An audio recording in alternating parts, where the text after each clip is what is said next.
Buenas tardes con todos los que nos observan en redes sociales. Mi nombre es César Moreno y el día de hoy tenemos una nueva edición de Focus. Nos complace presentar al abogado penalista Rudy Paz González. Doctor, ¿cómo está? ¿Qué tal? Buenas, César. Mucho gusto. El gusto, Encantado de encontrarme acá. el gusto es todo nuestro. Doctor, cuéntenos. Quisiéramos conocer acerca de su experiencia académica y profesional. Sí, claro. Bueno, como lo has indicado, mi nombre es Rudy Anderson Paz González. Actualmente abogado penalista, gerente general del Grupo Paz Abogados. Me desempeñaba anteriormente como docente de la Escuela de Técnica de Suboficiales de Chimbote. Asimismo, actualmente, como te lo indiqué, llevo casos penales, casos complejos, casos de corrupción de funcionario, casos de crimen organizado y casos de menores infractores, como es el tema que nos ha tocado conversar hoy. Por supuesto, reitero el agradecimiento de su presencia y ya enfocándonos en el tema del día de hoy en Focus, vamos a tratar las nuevas modificaciones que se han introducido al sistema penal en base a la ley 32.330, según la cual ahora los adolescentes, por ciertos delitos considerados graves, van a responder tal como adultos. Bien, doctor, teniendo en cuenta que nuestros observadores en la mayoría son estudiantes de Derecho, abogados, debemos tratar de darles a entender el meollo del asunto desde una perspectiva un poco más simple. Quisiera, por favor, que en su vasta experiencia nos pueda explicar en qué consiste la imputabilidad penal de una persona en base a su edad. Claro, a ver, vamos a tratar de ser lo más prácticos, sencillo posible. La imputabilidad penal es que se le indique a una persona o que se le señale a una persona sobre un hecho y éste tenga pleno conocimiento de lo que está realizando es un hecho delictivo. En resumen, es ello la imputabilidad penal. Con respecto a los menores, ya veníamos señalando, los menores tienen que tener pleno conocimiento que el hecho es totalmente delictivo. No basta que solamente este hecho sea delictivo y esta persona no conozca que este hecho sea delictivo, ¿no? Claro, recordemos que en el Perú la mayoría de edad es desde los 18 años en adelante. Teniendo en cuenta ello, con el vigente Código Penal de 1991, antes de la modificatoria introducida por la ley que estamos tratando ahora, ¿cuál era la edad mínima de imputabilidad penal? ¿A partir de qué edad, en otras palabras, podía responder penalmente una persona ya como adulto? A partir de los 18 años. Actualmente también continúa que a partir de los 18 años una persona podría responder como un adulto. Sin embargo, con la nueva modificatoria que traemos a colación para conversar, son 4 los delitos que los menores van a responder por este hecho, ¿no? Por cuatro de los delitos que están incluidos que van a responder a partir de los 16 años como adultos. Justamente, ya inmiscuyéndonos en el meollo del asunto, en el tema de la ley 32.330, ¿cuáles son las modificatorias que usted considera puntualmente las más importantes en cuanto al sistema penal? La modificatoria clara y la que nos trae a esta conversación es que los menores de 16, 17 años sean considerados como adultos y sean juzgados como adultos. Esto es decir, de que en el delito de sicariato, violación sexual, crimen organizado o homicidio, estos puedan ser considerados como una persona adulta, ¿no?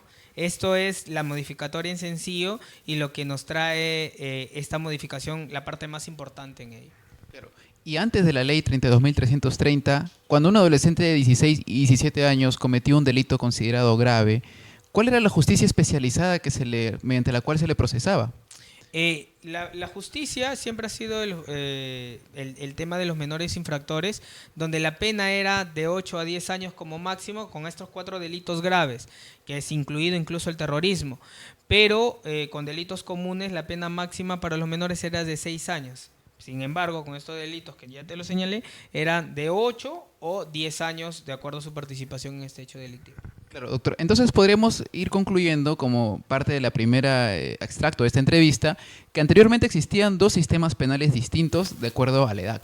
Uno para los menores de edad, que era una justicia especializada, según las reglas ya de la Convención sobre los Derechos del Niño, donde nos dice, doctor, que las consecuencias jurídicas máximas eran 10 años, ¿verdad? Así es, con estos delitos graves, ¿no? Hay que en los tener en delitos cuenta. graves, Solamente estos 4 delitos graves que han sido modificados actualmente tenían como pena máxima 10 años. ¿Y para los adultos cuáles eran las penas máximas? Podrían llegar hasta la cadena perpetua. Hasta la cadena perpetua. Entonces vemos ahí una clara diferenciación entre 10 años como máximo para delitos graves en caso de menores, anterior a la reforma, y de cadena perpetua para las personas mayores a 18 años. Bien, teniendo en cuenta ello, vamos a entrar a la segunda parte de la entrevista, doctor, respecto al debate, al dilema que surge a raíz de esta ley, porque han habido diversos pronunciamientos de parte de la sociedad y también de parte de instituciones públicas respecto a la eficacia y en realidad podría decirse el verdadero sentir sobre esta ley. Entonces, tenemos en cuenta que la sociedad en realidad está viviendo una ola de criminalidad donde muchas veces se involucra a las personas adolescentes. Hay chicos de 16, 17 años, incluso de menos edad, que son utilizados por parte del crimen organizado o incluso debido a la influencia de su familia para poder delinquir. En ese caso, doctor, ¿cree usted que esta ley, a través de las nuevas modificaciones que se ha impuesto, puede combatir eficazmente esta realidad? Mira, básicamente te voy a hablar desde la práctica. A mí me gusta siempre ser más que teórico, ser más práctico porque es lo que vivo día a día con respecto a casos que tengo en particular. Hace poco hubo una noticia en donde persona de 11 años fue usado para llevar una carta extorsiva, ¿no? Son las noticias que el Congreso ha tomado y ha indicado y decir, estas personas deben ser consideradas aún como menores infractores de 16 o 17 años, sí que la mayoría de estas personas son usadas para cometer delitos graves, ¿no? Esta persona de 11 años, nos hacemos la pregunta, ¿responde incluso como menor infractor? Efectivamente no. ¿Qué nos dice la norma? La norma nos dice que la persona de 13 años recién incluso puede ser recluido en un establecimiento de reformatorio, ¿no? Puede ser Marango, puede ser la Floresta el Milagro, ¿no? Sin embargo, ya los adultos actualmente saben que los menores de edad, como son considerados no como delincuentes, sino como infractores, es que ellos ya no van por sí mismos, sino usan a otras personas. Y esto es lo que el Estado ha recogido. Particularmente, y te comentaba antes de la entrevista, te decía, no comparto esa postura y muy pocas veces comparto la postura del Ministerio Público, pero en esta oportunidad comparto la postura del Ministerio Público, porque definitivamente una cuestión es que tú tengas, que esta persona tenga conocimiento psicológico, psicosocial, de que lo que está cometiendo es un hecho delictivo desde su mayoría de edad, y otra postura es que desde su minoría de edad esta tenga un aspecto psicológico, sociológico. Entonces, no podemos incluir a estas personas como mayores de edad.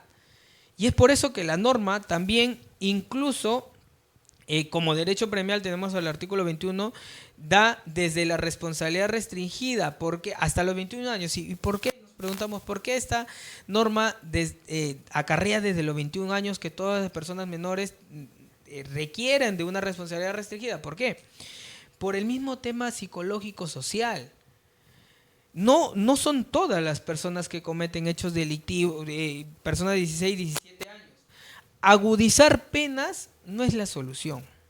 Agudizar que estas personas sean juzgadas como personas adultas no es solución, ¿no? Yo creo que la solución en este aspecto es sobre la educación. Ahí es donde nosotros tenemos que centrarnos. ¿Qué estamos haciendo nosotros desde la educación? Hace poco yo me encontraba en el colegio Erasmo Roca, que cuando yo estaba en el colegio, estudiaba en Inmaculada de Chimbote. Este colegio era considerado como si fuera una escuela donde iban personas de baja calaña, donde todos son hijos de delincuentes y todo. Yo me invitó un amigo, Víctor Landauro, que trabaja en el estudio, es profesor, me invitó a dar unas charlas sobre cuando esto era proyecto de ley, cuando no era ley, cuando era proyecto.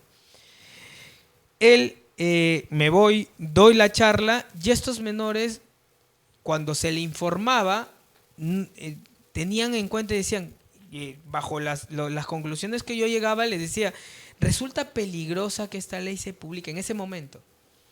Porque personas que están en quinto de secundaria, que tienen 16 o 17 años, sean juzgados como adultos, resulta peligroso porque primero, no tenemos un régimen carcelario idóneo. ¿Qué está haciendo las instituciones para que estas personas no sean inmiscuidas a hechos delictivos? Y ¿sabes lo que el director, con la conversación que teníamos, el director lo que realizaba para que el filtro o para que estas personas no sigan el tema delictivo, les realizaba terapias, les realizaba conferencias? Y este tipo de información que yo les llevaba a casos prácticos reales, es que les generaba a ellos el temor de ya no querer seguir cometiendo. Si tú le enseñas a esta persona desde muy adolescente, y por eso mismo digo que todo es en base a la educación, no va a querer cometer un hecho delictivo. Pero si tú no lo enseñas y lo que haces es agudizar una pena, porque ya lo estás volviendo un delincuente y lo estás estigmatizando, porque el único hecho que una persona cometa delito y sea condenado se le llama delincuente y le estigmatizas para toda su vida, el único hecho que esto suceda es que lo estás malogrando la vida a un jovencito, que lo podrías resociabilizar. ¿Dónde está el régimen de disciplinario o resociabilizador que necesita el Estado para estos tipos de hechos? Si por sí es grave que estas personas, era grave que estas personas sean incluidas de 8 o 10 años por estos delitos, imagínate que estas personas sean sentenciadas 35 años. Toda una vida. Entonces, no creo que la sociedad lo soporte. Y es por eso que bien lo que hace el Estado, las instituciones del Estado, de batallar contra esa norma que me dejó llamarlo populista. Claro, doctor, muy agradecido con el comentario que acaba de mencionar y quiero ensalzar un punto muy crucial que usted ha mencionado y me parece importante. Hay medios de control formal que muchas veces fallan al momento de tratar la delincuencia juvenil. Véase el tema del Ministerio Público, el tema de los juzgados, etcétera. Pero muchas veces no se fijan en los medios de control social primigenios, como son la familia, la educación, el mismo colegio, incluso la vecindad. Y eso también es culpa del Estado en ese caso. En ese sentido, ¿considera usted que el Estado debió invertir sus esfuerzos con mayor ahínco en la resocialización y en la prevención antes que en la punición excesiva, como usted menciona? Definitivamente, como en todos los delitos. El Estado pone al final siempre la inversión. ¿Y por qué no lo pusiste al inicio? ¿Y dónde inicia todo esto? En la prevención. ¿Cuál es la razón del por qué no colocar en el inicio? En la prevención, en las escuelas donde ese niño se tiene que formar. ¿Qué pasaría, y conversando con este amigo que me invita a Erasmo, si hacemos una charla mensual a estos jovencitos? Van a tener en cuenta, van a tener conocimiento de lo que hacen, puede tener un tema, como lo que indicaba, una sanción como menor infractor. Pero ahora, ¿cómo le explicas a este joven que no lo has enseñado nada de que va a estar 35 años? La sociedad, si bien es cierto, te informa, pero te informa mal. ¿Cuál es la información que sale en el diario? Menores de 16 y 17 años van a ser juzgados como personas adultas, ¿no? Pero acabamos de decirlo, solamente en 4 delitos. ¿Eso quién lo enseña? ¿Quién lo dice? Nadie. Entonces, ese es el detalle, que nos vamos al final a la punición y no nos vamos a la prevención. Tenemos un caso claro, el caso Gringacho. Vamos a ese caso claro. En el caso Gringacho, ¿se pudo prevenir? ¿Se pudo prevenir desde la escuela? Efectivamente.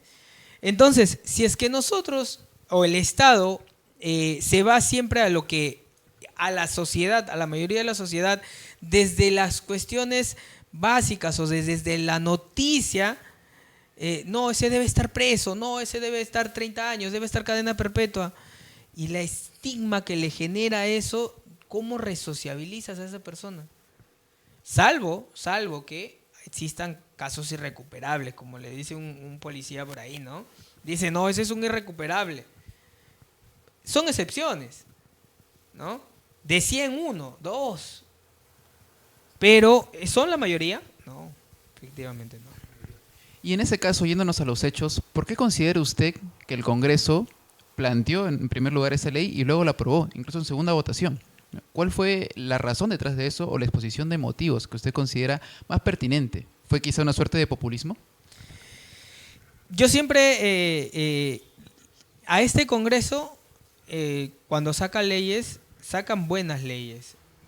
Por ejemplo, tan lejos la ley Soto, solamente para hacer una introducción, para mí considero que es una buena ley, que este Congreso no debió sacarla porque está más manchado que favorecido, ¿no? De eso no tenemos duda. Pero sin embargo, esta ley sí fue un tema muy populista. Como no saben prevenir, no supieron prevenir, ahora quieren ir al tema de la punición, al tema de la sanción de frente. Pero ¿qué estás haciendo? Mira, el día que salió la ley, justo tuve un caso de un menor infractor con un fiscal de familia, por un caso de acoso, en donde conversando con el fiscal de familia decía, doctor, ¿y qué ha hecho el Congreso con respecto a que quién va a ser el fiscal responsable de llevar ese caso? ¿Los fiscales de familia o los fiscales penal? ¿Quién va a querer ver ese caso? ¿Un juzgado especializado de familia o un juzgado especializado de penal? ¿Dónde está esa regulación? Ahora, recuerda que los casos especializados, los jueces especializados de familia, los que están formados con derecho de familia, no son iguales que nosotros los que estamos formados como derecho penal. Que si bien es cierto, habrá algunos ciertos matices, pero no es igual. Entonces, nos está generando desde ahí un problema. ¿Qué otro problema también tenemos? El tema de los penales. ¿Qué dice la norma? Vamos a la norma. La norma dice que va a haber un régimen disciplinario diferente a los menores. Ya, efectivamente. ¿Y el INPE está preparado para salvaguardar a los menores? No, eso es obvio. El INPE, hubo una entrevista de un ex INPE que decía, el INPE está preparado para agarrar su candado y su llave y para un control de penales, de personas adultas, y a los menores van a tener que hacer una inversión doble de todo lo que corresponde a resociabilización, si ya lo había. No hay solución. Efectivizar o agudizar las penas no es solución nunca. Claro, tiene razón justamente en el tema del hacinamiento penitenciario, en la coexistencia de adultos, ¿no?, y adolescentes dentro de una misma celda, por ejemplo, casos que se dan y se daban incluso antes de esta ley, ¿no?, en las comisarías, en los calabozos. Entonces no es un tema nuevo. Y enfocándonos ya en el tema normativo, sobre todo en el tema constitucional, mucho se ha dicho por parte de doctrinarios y también en un comunicado del Poder Judicial y de la Defensoría del Pueblo, que esta nueva ley, la 32.330, atentaría contra el artículo 4 de la Constitución e incluso contra la Convención sobre los Derechos del Niño. En ese caso, doctor, ¿considera usted que sí se estaría contraviniendo esta norma? Y, en segundo lugar, aunado a ello, si fuera un juez, ¿podría aplicarse un control difuso para inaplicar esta ley justamente? Lo que pasa es que hemos normalizado que todo se aplica con control difusos. No, que el juez haga control difuso porque ya el Congreso hizo mal el trabajo. O sea, toda norma que se va a publicar por el Congreso se va a tener que aplicar control difuso. Efectivamente no. Lo que debería declararse, y está bien el comunicado que ha dictado el Poder Judicial y el Ministerio Público y la Defensoría del Pueblo, de que esta norma es inconstitucional de todos modos. Porque tú me dices, el artículo 4 lo señala. Y si nosotros estamos a una convención sobre el niño y adolescente, ¿por qué no respetamos ello? ¿No? De manera internacional, ¿cuáles son los antecedentes que existen con respecto a estos ellos? Nos explica por qué, en qué país o qué país nos queremos convertir. Lo que estamos haciendo en el Perú es que estamos haciendo un refrito de varias cosas de diferentes países y no nos estamos centrando en lo que pasa en nuestro país. Y lo que nos está pasando en nuestro país es implementar la inteligencia e implementar la prevención. No te vayas al extremo que es la punición si es que no implementas en donde debería ser. Pero como ya se está yendo de control, es que están yéndose por la medida populista para que salgan los diarios, y diga eso. Claro. Yo me pregunto y digo, ¿cómo recibe una persona de 16 años y yo como abogado explicarle, te puede decir 35 años, ¿cómo? No lo va a recibir la familia de esta persona, por más aberrante que sea el hecho, pero eso no es razón. Ahora, ¿Cuál es la finalidad de incluirlo a una persona en un sistema penitenciario? ¿La resociabilización o no? Eso lo dice, eso lo tenemos por doctrina conocido. ¿Y si no existe resociabilización? No se cumpliría con el fin. No se cumple con el fin. Entonces los medios no justifican, ¿no? Entonces definitivamente yo me muestro en contra, y lo que tú me dices con respecto a que esta norma si puede ser declarada inconstitucional, efectivamente. No puede. Tiene que ser declarada inconstitucional. ¿Por qué? Porque atenta contra la Constitución y atenta contra los tratados que nosotros somos partícipes. Entendemos entonces que hay una desproporción gigantesca entre la pena máxima que se le podía dar antes, llámese medida socioeducativa de hasta 10 años, con la pena que ahora, bueno, si no es cadena perpetua puede ser hasta 35 años, ¿no? Entonces, ¿considera que esta diferenciación en realidad atenta contra la integridad biopsicosocial del adolescente? ¿Cómo afecta al adolescente estar recluido tanto tiempo sin la posibilidad de poder reinsertarse en la sociedad adecuadamente? Definitivamente, lo vas a matar en vida. Lo vas a matar en vida. Si una persona de 18 años no tiene la conciencia todavía para acogerse a una pena de 35 años, ¿qué sería una persona de 16 años? Que todavía no tiene el desarrollo completo, ¿no? Y mira, vamos a hacer una analogía con un contrario sensu. Hay proyectos o hay por ahí información que dice que la pena del tema de violación deberíamos bajarlo a 12 años porque ya las menores se desarrollan más. ¿Y por qué no lo hacen? Porque salvaguarda su derecho al niño y al adolescente todavía, ¿no? Y está bien que hagamos ese contrario sensum de que los menores de 16 o 18 años sean considerados adultos. Efectivamente no, por más que el artículo 21 diga que sean considerados responsabilidad restringida, o sea, lo vamos a hacer. Incluso el artículo dice de 18 a 21, no dice 16. Que vamos a tener que hacer una interpretación extensiva a eso. Y vamos a tener que mejorar un artículo, otro artículo, y nos vamos a pasar parchando nuestro código penal cada vez que el Congreso se le antoja agregar más delitos o quitar más delitos, quitar beneficios, y efectivamente no está bien. La solución no es agregar beneficios, nunca lo es. En ese sentido, doctor, ¿qué cree usted que nos depara el futuro como sistema jurídico? Al ordenamiento jurídico peruano, penal en específico, ¿qué le depara en el futuro teniendo en cuenta estas reformas normativas recientes en cuanto a la criminalidad de los menores infractores? No, esta norma, para mí particularmente, yo creo que va a ser considerada inconstitucional. Va a ser considerada inconstitucional porque no tiene sustento lógico, social, psicológico para los menores. No existe. No hay antecedentes en otros países de que esto sea. Y hasta que sea declarada inconstitucional, ¿cuántos adolescentes sufrirán sus consecuencias, verdad? Definitivamente, y vamos a tener que irnos hasta la Corte Suprema para tener ello, ¿no? Para que mientras pase ese transcurso de que está recluido esta persona 5 años, o algunos, supongamos, pueden demorar incluso 12 años, ¿no? Que la pena máxima 10 años, y pueda reformularse, puedan acoger a esta norma. Pero imagínate el estigma social que le generas a esta persona, que incluso a todo lo que dura la inconstitucionalidad de esa norma, sea sentenciado 35 años. Y bueno, más allá del revuelo que pueda causar en la sociedad la inclusión de esta nueva norma en el sistema jurídico, más allá quizá de ese sentimiento de necesidad de justicia para aquellos menores que son usados en el crimen organizado y en demás delitos considerados graves, lo cierto es que desde el punto de vista de la criminología, desde el punto de vista normativo e incluso desde el punto de vista social, la promulgación y publicación de la Ley 32.330 no es la solución correcta. No es por lo cual debió apostar el Estado. En ese caso, doctor, para concluir esta entrevista tan fructífera, por cierto, quisiera que por favor le mande un mensaje a todos los que nos ven. Hay padres de familia, hay adolescentes, hay estudiantes de Derecho y hay también bachilleres y ya abogados hechos y derechos. ¿Cuál es su conclusión respecto a este tema que estamos tratando, respecto a este dilema sobre la ley que ahora, bueno, mediante la cual pueden responder penalmente los adolescentes menores de 18 años?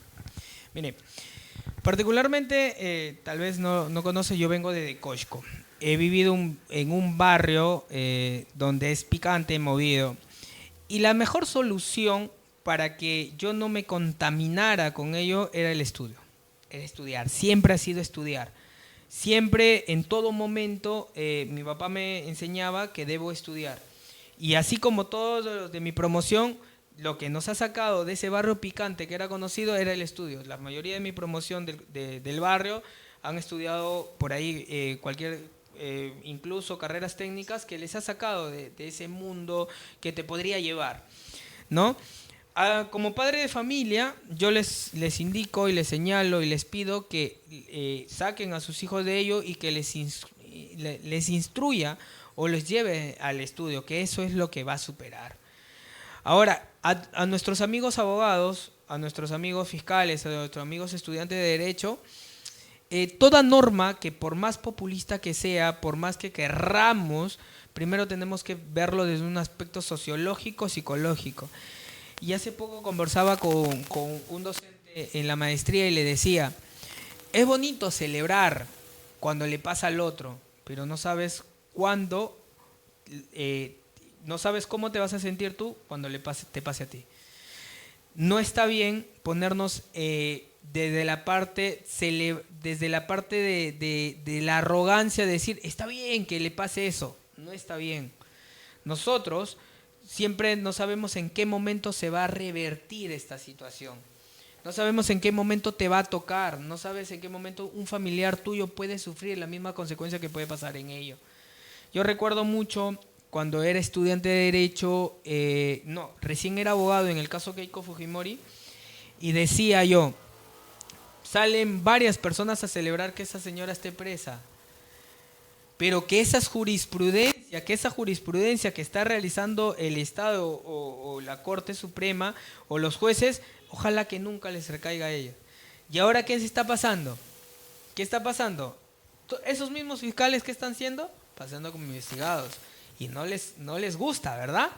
No les gusta. Por eso es bonito celebrar de la postura de que debería ser esa persona juzgada, debería ser ese menor estigmatizado. Pero a ver, que sea tu sobrino, que sea tu primo, que sea tu hermano, incluso tu hijo, no te va a gustar, porque no sabes en qué momento puede recaer en ello. Y vamos al caso, hay un caso del Escuadrón de la Muerte, la Fiesta del Terror, si mal no recuerdo, donde menores están incluidos ahí. En la fiesta que en Nuevo Chimote, en Los Álamos. Nuevo Chimote. Yo conocí un caso de un jovencito que llegó sin conocer nada y ahora está recluido en el penal. Y ese jovencito, cuando me entrevisté con él, él dijo, doctor, yo había llegado a una fiesta y ahora me veo envuelto en este caso tan aberrante. Yo no sabía qué pasaban con los demás, qué hacían los demás. Entonces, eso es lo que pasa. Cada caso tiene una particularidad, cada caso tiene una situación idónea o de donde nosotros podemos agarrarnos, ¿no? Y si le dan libertad a una persona que está involucrada en un caso que podría ser más aberrante posible, hay que verificar las razones. Tal vez esa persona es inocente. Tal vez esa persona en ese momento es inocente y debería tener una segunda oportunidad. Por eso yo recomiendo a todos los estudiantes de Derecho y siempre les informo, siempre les estudio desde mi postura y incluso cuando tenía mis alumnos efectivos policiales, futuros efectivos policiales, les decía, no hagas lo que en algún momento no quieres que te hagan. Eso es de hecho, eso es ley de la vida, ¿no? Por supuesto, doctor. En realidad, la solución, como menciona el doctor, es la educación y estamos totalmente de acuerdo con ello.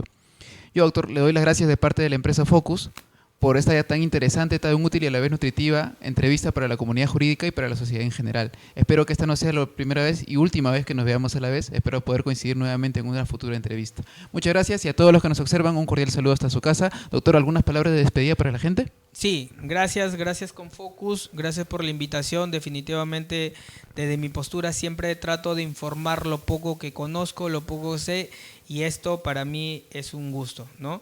Buenas noches con todo.